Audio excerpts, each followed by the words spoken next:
Revenge on the evil teacher, how I exposed her and won. In high school, 10+ years ago, I was quiet and attentive in class. Teachers liked me. I wasn't popular, but I had good friends. I say all this to explain that high school was relatively calm for me. I played sports, was on the student newspaper, and got decent grades. However, that all changed my second semester junior year. I've always been a voracious reader. My freshman English teacher recommended I move up to the honors English track, so I did for freshman, sophomore, and the first half of junior year. Then I was put into classical literature my second semester junior year. I've always loved Greek and Roman stories, and had already read your typical high school classical reading list on my own. I didn't mind reading them again until I met Ms. Umbridge. She put on a sweet facade, but she was downright evil. She also decided she hated me. I still do not know why, or what transgression I committed, but she hated me. I assume it was my habit of sometimes nodding off in classes. At the time, I had undiagnosed thyroid issues, and was getting up at 5 a.m. for swim practice. I say sometimes, because it happened maybe twice a month total, between all 8 classes. I don't remember nodding off in her class, but it could have happened. Anyways, her class was 50% essays/written reports. The rest were random quizzes and a couple tests. I was on the student newspaper, and I was a decent writer. I wasn't worried about maintaining a B or up. We wrote our first paper, and I got a D. I was shocked. The only class I struggled in was chemistry, and still my lowest assignment grade was a C. After class, I asked Ms. Umbridge what I did wrong, because her notes were minimal. She told me my assessment of the material was uninspired. Okay, can you direct me to an example of an inspired assessment? Come back during study hall. Thinking she'd have some example materials for me to review, I got a pass to see her during study hall. Nope. She spent the full hour basically telling me I was an idiot. I remember leaving and crying, because she didn't tell me anything constructive. My friend, the eventual valedictorian, offered to help me on my next paper. My friend and I spent hours on my next paper. She never got below an A on anything. I got another D. My friend was furious. She took it to her AP English teacher and asked him to review it. She said she was entering a writing competition and wanted advice. He said it was great. Her typical A+ work. My friend, quicker on the uptake, asked me for a copy of my original assignment. She asked her AP English teacher to look it over too, and he said she should enter the first one. This one was still good. He'd probably give it an A-, but the other paper was better. My friend was convinced Ms. Umbridge was treating me unfairly for some reason, and she must not like me. My friend wanted me to tell my parents or my school counselor. A teacher didn't like me? That had never happened. Sure, they didn't all love me, but none had actively disliked me. I decided I'd try one more time, but this time, get Ms. Umbridge to help me.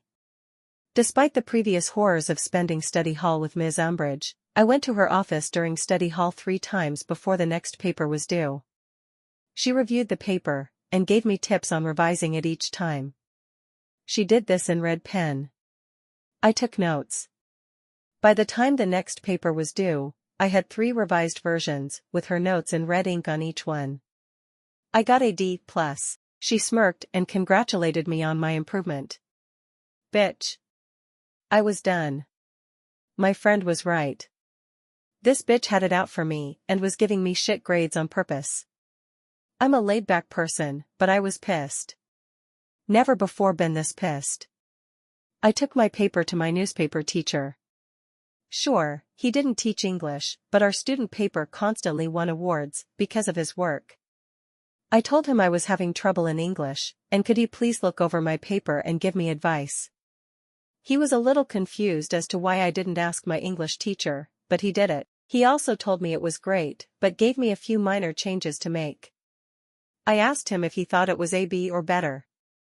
He said he'd give it an A, not 100%, but a solid A. I went to my friend, and we brainstormed. I couldn't request a drop/add. This wasn't college. You just don't switch classes at my high school, unless the teacher recommends an honor placement. That's not true, said my friend.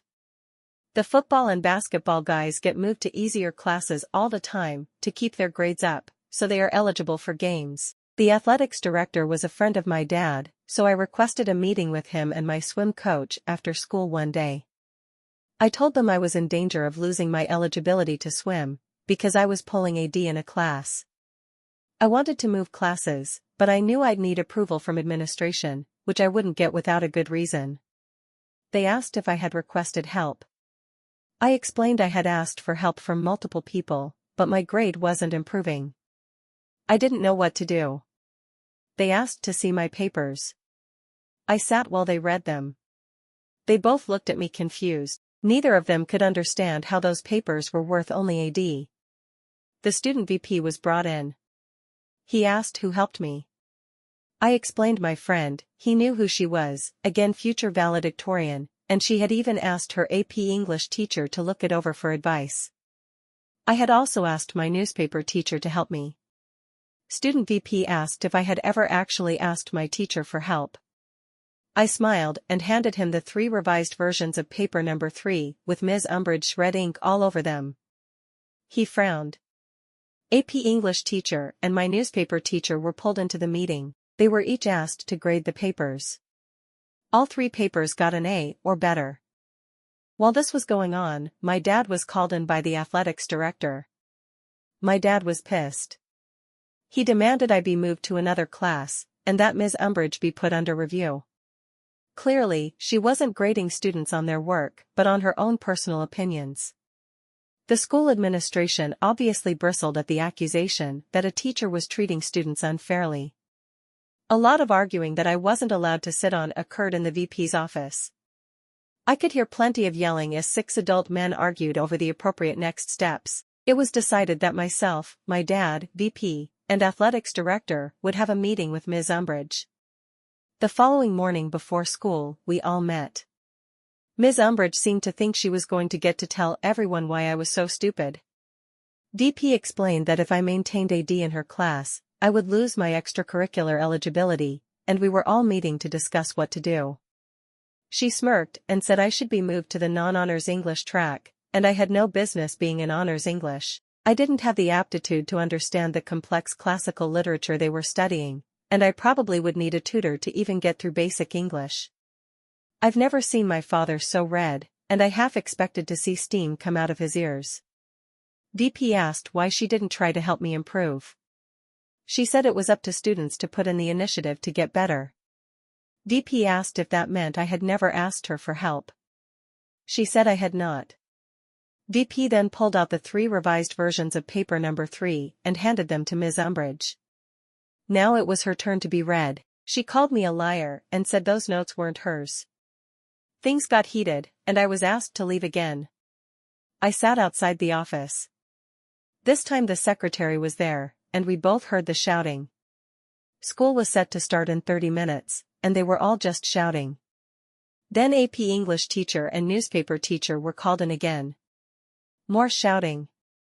About 5 minutes to the start of classes, the teachers left and I was called back in.